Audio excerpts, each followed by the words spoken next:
Every club. Every day. The Global Sports Podcast Network. Hello everyone and welcome back to the Daily Manchester United. You join us after our fourth away win of the season in the Premier League. We've now hit double digits for wins in the Premier League this season. Let's all celebrate. Forget the fact that it was against Leicester.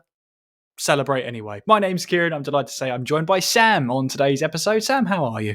Yeah, good, mate. Good. It's been a good week. Obviously, 2 wins for United and 2 losses for Liverpool. So, I mean, it's always good, isn't it? So, yeah, not bad, mate.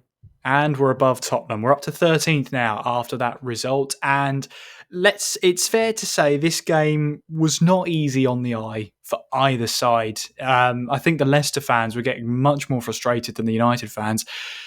The Leicester fans were groaning every time the ball went backwards when there was a chance to go forward. So that's a summation of their season. They're going on a goalless streak at the moment. Someone who's ended their goal drought tonight, as we record this, over 22 hours, I believe it was, that he hadn't scored a goal. Rasmus Hoyland, of course he scores from a tight angle with his weaker foot, but it's a fantastic finish. A finish from a striker that should be, that's of someone who's banging form and in confidence as well. But yeah, finally. Yeah, I mean, I'm glad he got his goal today, to be honest, because I did think before the game it'd get chances to obviously end that goal drought, and I think we all agreed on Thursday night that he deserved a goal on Thursday night. He tried his best. The crowd were getting behind him, and I know me and Cormac mentioned on the podcast episode after that he really tried his hardest and got in the position. So yeah, and as you said, a really good finish when he did get in front of goal.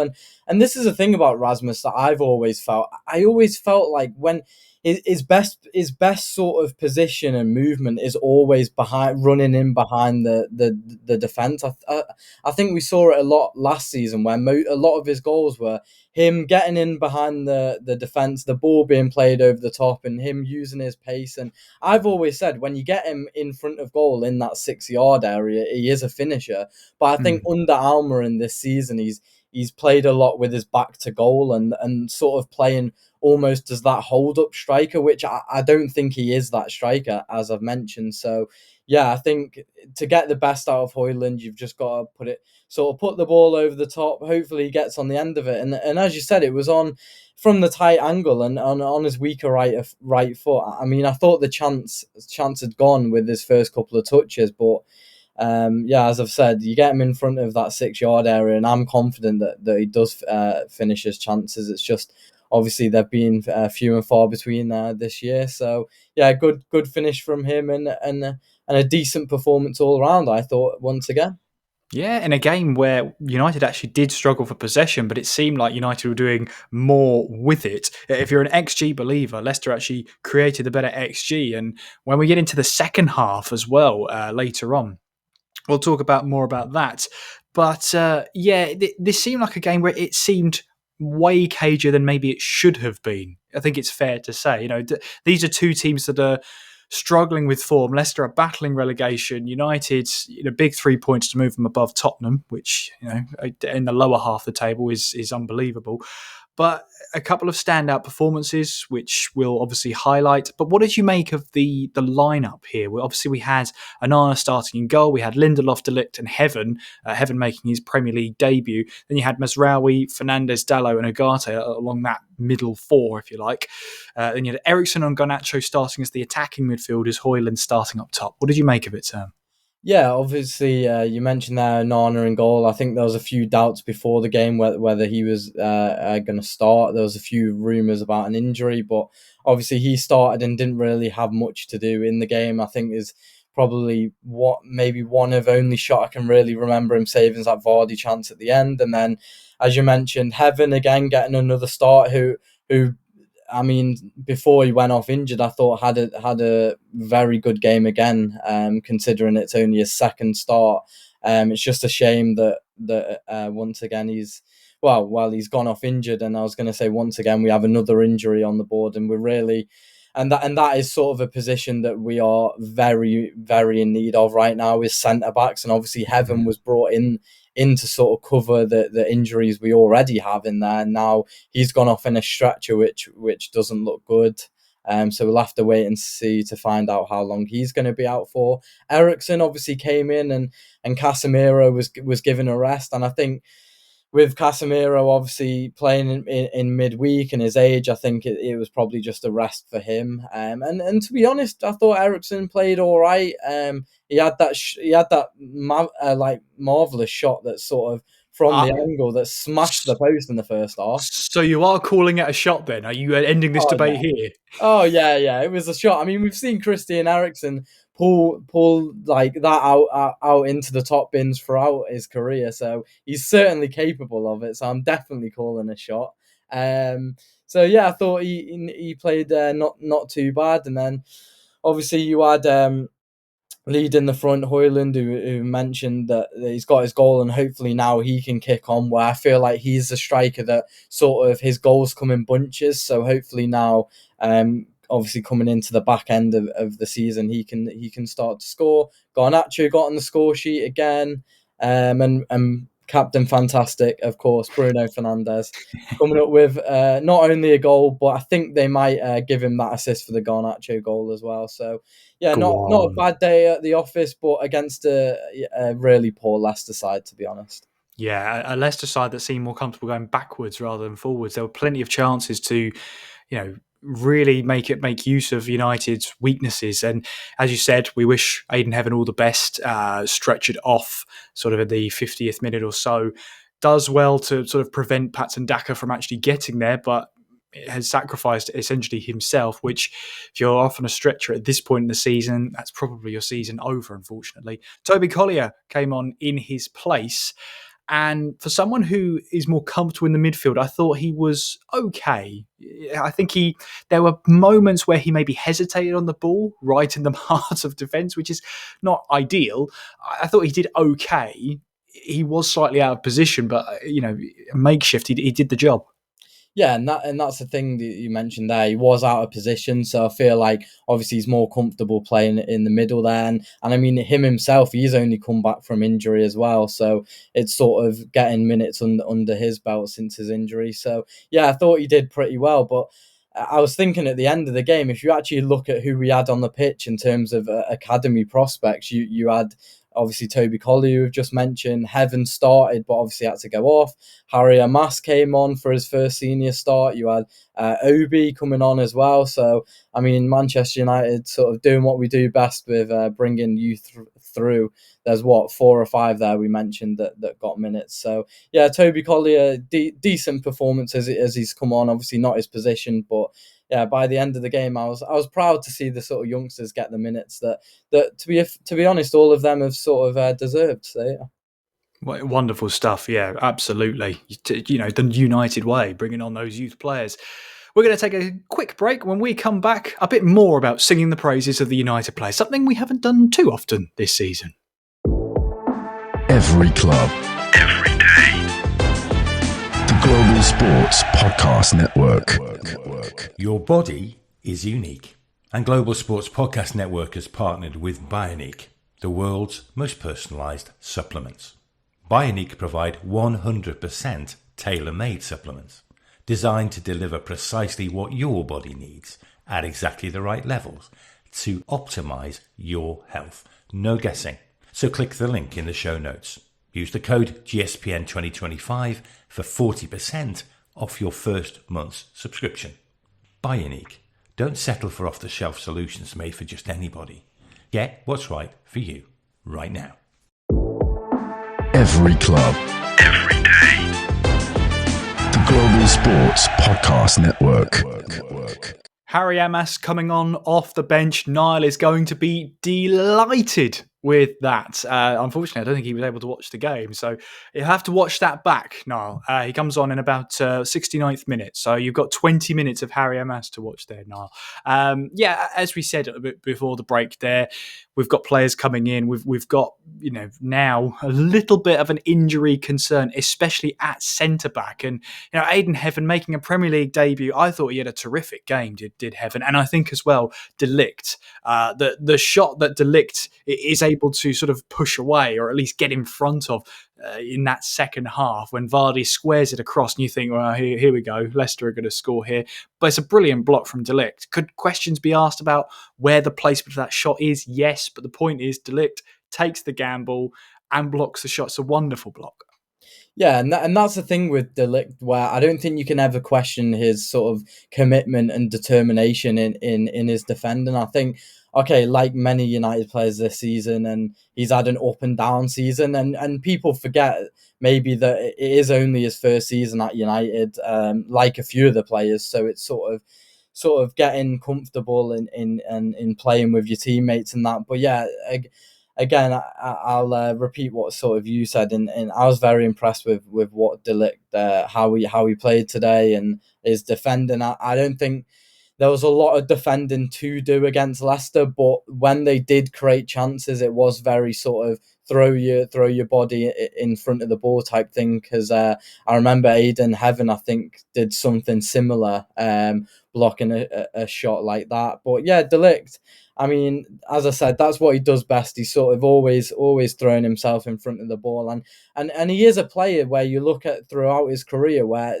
he's won many trophies at many big teams, Juventus, Bayern Munich. So he is a sort of quality player if you can get the best out of him. But as you say, hopefully we sort of don't have too much cause for concern at centre back. I mean, even De Ligt was hobbling at the last sort of 10 minutes there as well. So hopefully there's nothing too serious for him. But I mean, if you look at the centre backs that are actually fully fit for us now, you have Lindelof, De Ligt, and that's about it. So we are in trouble at centre back. Maybe Mazraoui comes in at centre back, and you put Dalot right back, and maybe, as you mentioned, Harry Amas got some minutes today, so maybe he can get some more minutes under his belt at left back, especially with Dorgu, I think, maybe still being there suspended. Yes, because he got that straight red card. So yeah, maybe we'll see more of Harry Amas. But yeah, being impressed by De Ligt as well. Yeah, Dorgu is suspended for the Forest game. That's the last game to serve his suspension in the Premier League. So he will be unavailable for that. So yeah, that is the case. I will say though, Xerxes coming on for the last 20, 25 minutes of that game, he's playing with so much confidence. The highlight of the game for me is him picking the ball up at his own half, and he's able to just sort of dribble and race against Faiz down that left-hand side. In the end, he sort of wins a throw-in, which, I don't know, Faiz pulls his shirt back, but it was a wonderful bit of display, silky footwork, and I just sort of think, yes, Xerxes is starting to click now, and it's really exciting to see. Yeah, look, it's easy to sort of take the 3-0 up, and I think that was a bit of what Got to wash your mouth out with soap there. Yeah, well, I think that was sort of what Xerxes was doing to Faust there at the end, and I think you saw the frustration in Faust. Sort of, he sort of was saying, "No, I'm not having any of that." But I mean, yeah, Xerxes. I think we've mentioned it on previous episodes in the past couple of weeks. As you said, he's a player playing with so much confidence. I mean, he looks like a completely different player to the player who sort of started this season and the player who got subbed off at Newcastle. But yeah, he's another one where he's playing with so much confidence, and he's such a good technical player. You can see when the ball's at his feet, he's so good at little flicks and tricks and laying it off. And I think it's similar to Hoyland, where I think when he first came in, that first half of the season, we were playing him sort of as a striker where it wasn't really natural to him. In sort of, I actually think he's probably a better player just behind the striker, as maybe a number 10 or playing just wide and Hoyland down the middle. But I think both of them, if Hoyland can start firing and Xerxes can continue how he's playing at the minute, I think those two can sort of have a good bit of synergy and a good bit of relationship going on there. But yeah, and I think today, maybe I was a bit surprised that Zerchi wasn't on the starting team sheet, but I think sort of Bruno, with obviously a big European tie coming up in a couple of weeks as well, is just resting some of those players, and Zerchi was one of them. Which makes sense. Squad rotation is going to be really important coming up. Obviously, Forest on the 1st of April. Hopefully, we're not the Jester's Fool on April Fool's Day when we have to face the Forest at 8 o'clock in the evening on that Tuesday. Nevertheless, Garnacho on the right. Now, I think it's been a common theme on this podcast that we've sort of implied that Garnacho down the right isn't his stronger side, but he was lighting up that right-hand side. He was such a danger and such a threat whenever he entered the Leicester box. Yeah, I said on Thursday, and I'll still stand by it, I do prefer him off the left. I just feel like on the right, he has a bit of hesitancy to use his right foot, and maybe either first time shooting or first time crossing. I feel like in those positions when he can do that, it's almost a bit predictable that he's going to cut back on his left and try and get the shot off or the cross. Saying that, like on Thursday and like today, I mean, he's quality. He's a quality player, and he's a great finisher, and he's one of few players that we have in the squad right now. When you take Ahmad out of it, that still runs at defenders and still tries to make something happen. Obviously, Bruno's the type of player who can cut through spaces with his passing, but he's not going to sort of dribble past players. Whereas Garnacho gives you that pace. I mean, against Leicester, but also when you're trying to counter-attack teams as well, which obviously we weren't playing counter-attacking football today, but when we're playing the likes of Arsenal, Garnacho gives you that pace on the counter-attack. And I think today, obviously, he got that goal ruled out, which was very close, but then a couple minutes later, he got his goal, which was a tidy finish. I think Hermansen maybe could have got a bigger hand on it, considering he did get a touch and keep it out. But good for us that Garnacho got his goal, and he's another player that hopefully now he can start playing with some confidence and contributing to the goals. Well, we'll take another quick break. When we come back, more harping on about Captain Bruno Fantastic, and we get to decide our man of the match. Let's see if we get it right. Join us after this. Every club, every day. The Global Sports Podcast Network. Here at the Global Sports Podcast Network, we spent a lot of time selecting our delivery platform. Zencastr came out the clear winner. With 4K video recording from your phone and AI editing, it's super easy to start a podcast that sounds great and is delivered efficiently. If you're ready to tell your story, check out the link in the show description to learn more about Zencastr. Every club, every day. The Global Sports Podcast Network. It could be his 50th Premier League assist, if he gets it. What is certain, though, is that he's creeping ever closer to double digits in the Premier League, almost matching last year's tally. I believe he's up to 9 Premier League goals for the season. I mean, again, he was running that midfield, almost orchestrating in that one. And I feel like that this is what Bruno does. I really like him in that deeper role. Amorim prefers him in that deeper role. It's clear to see that when Fernandes is playing on the pitch, we're a much better side. And I mean, we mentioned it on one of our last episodes last week. Where would we be without him is the simple question. And further down the table and maybe in a really bad place would probably be the answer. Yeah, I mean, everyone seems to sort of rotate next to him in Ugarte, Eriksen, Casemiro, but Bruno's the one which he's just unreplaceable. I mean, he's world class, and that's just me. That's not just me having a United bias and thinking that he is genuinely world class. And I think it's just maybe a shame that we're obviously doing so poor this season that maybe he's not getting the appreciation that I think he deserves. But honestly, as you said, without him, God knows where we'll be, because he is unbelievable. He assists, he scores, and obviously got that hat-trick against Sociedad in the week, and then today gets the assist and gets his goal at the end, which, by the way, what a finish. I mean, I think because the game was sort of done and there wasn't much riding on that goal, that maybe it's gone under the radar. But what a finish that is, the pullback on the edge of the box. And that's the thing about Bruno. When he gets into those positions, okay, it might not go in every time, but he hits the target. He makes sure he tests the goalkeeper, and that was an unbelievable finish. And yeah, it's a funny one with Bruno, because as I said on Thursday, rival fans maybe question his attitude and question sort of his character, but there's no question his ability. He would get into any Premier League squad right now. The form he's on, and yeah, he's one of those players where you just know come the summer, all right, some players might move on, some players might come in, but Bruno Fernandes is definitely one of those players where we should build around.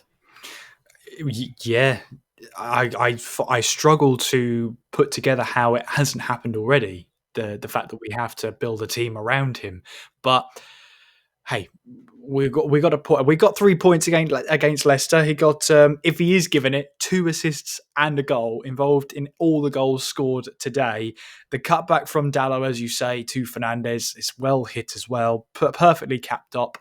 And I think this is probably going to be one of the easiest man of the match decisions we're going to ever make. And I assume, Sam, we're going to be on the same wavelength here.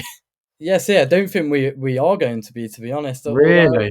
Although I know I've just harped on about Bruno and how good he is, I think sort of it's funny because we've come to expect that now from Bruno, where every game he's quality. And I was just going to mention, actually, I don't know if you saw the interview actually in the week where he actually said he sat down with some of the senior figures at United in the summer, and he actually got offered if he wanted to leave as well, but he said he wanted to stay and he wanted to sort of build on the new project. So that just shows you sort of where his head's at, and sort of that is a world where he might not have been with us this season, and as we've said, God knows where we would be without him. But yeah, in terms of man of the match, although Bruno was a contender, and his assist and goal definitely is up there, I think from an attacking point of view, yeah, we scored 3 goals, but as we've said, it wasn't against a great Leicester side. But I'm actually gonna shout out someone we shouted out earlier on in the episode, and that's Matthias de Ligt. I think he's gonna be my man of the match. I think because although, as I said, our defence has had a very sort of shaky season, and I think this is the first clean sheet we've had in a long time, I think.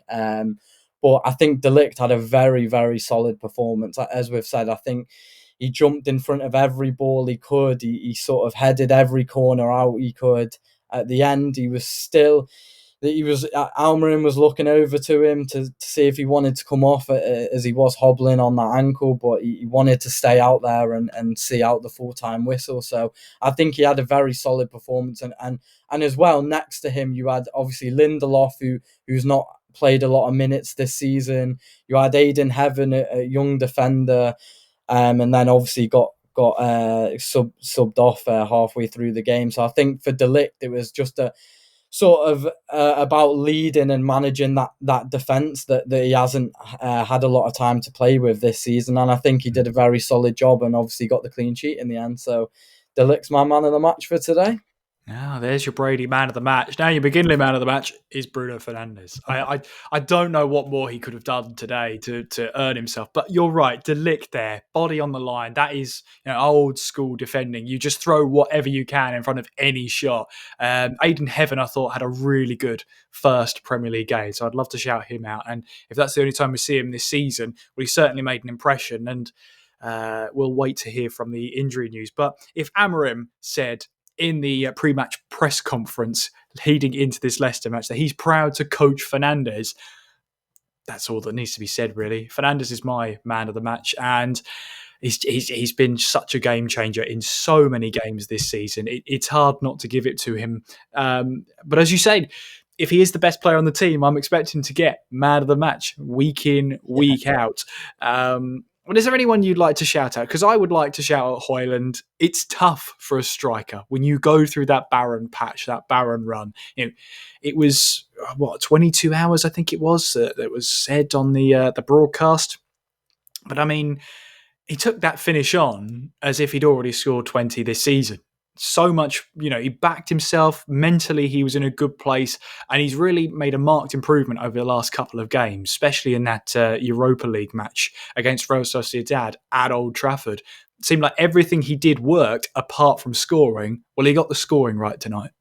Yeah, and that's the thing about Hoyland that we've mentioned earlier on in this episode, where on Thursday it was just that final goal that was the missing part on Thursday night. I mean, he tried his hardest. The fans got behind him, and I think everyone knew that he was sort of giving it his best, where I don't think we've seen a lot of that from him this season. And I think that's been the frustration with fans, where we watch him last year and yeah, okay, he scored goals last year, but also, in my opinion, I saw a different Hoyland where he would press defenders, he would harry them down, and he would really, like we've said about De Ligt, like put his body on the line and try and get in front of the ball and just try and put players under pressure. Whereas I feel like this season he's sort of been like half pressing, and that doesn't fly with fans, and fans can't be kidded on when I've watched him this season and he's pressed defenders, but not really. And I'm like, you're not really impacting the game there. So on Thursday night, when he was chasing defenders down and he was playing it off and he was getting it in the box, and that's the thing that I've said, and I'll stand by it. Rasmus is the best Rasmus when he's in that 6-yard area, when he's getting the ball and he can finish. When he's holding the ball up back to defenders, that's not his game. He's just going to get dragged down and try and get the free kick. Rasmus is the best when you put the ball in behind, get him racing defenders, and then put him in front of goal. And I think that's what you saw today with his goal. The ball was just spun in behind the defence and just got him to chase it. And yeah, as I said, I thought the chance was gone, and I was surprised that he took it on his right foot, but hell of a finish on the right foot. The keeper's not getting anywhere near that. And yeah, I think now, obviously, the international break's a bit of a disruption, so hopefully that won't sort of disrupt his form. But and then obviously we're our next game's on, as you said, April the 1st against Forest away, I believe, and that's a really tough game. So I think we'll all be surprised if we get any points out of that.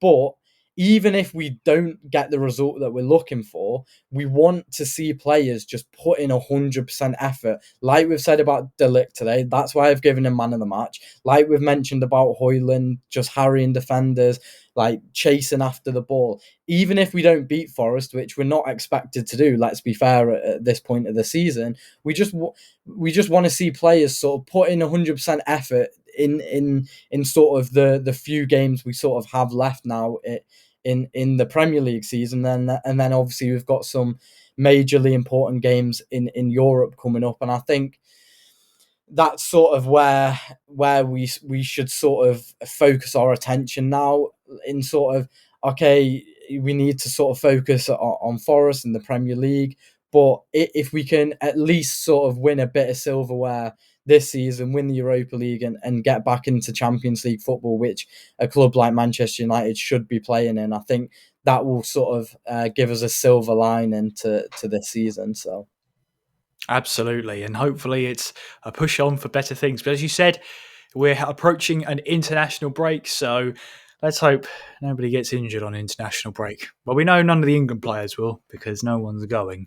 But there you go. Anyway, thank you so much for listening as well. Thank you, Sam, for joining me on today's episode. And of course, you can follow us on all the social medias. And if you disagree with Sam, you best let him know. You can let him know on Twitter and X on GSPN Man United. The same tag if you're on Instagram and on TikTok and Facebook. We're also on YouTube as well. Global Sports Podcast Network, LTD. Find the Daily Manchester United playlist, and then you can watch all of the episodes to your heart's content. So if you're listening on Spotify or Apple, get yourself over to YouTube. I'm currently giving you a nice little smile, and you're missing it.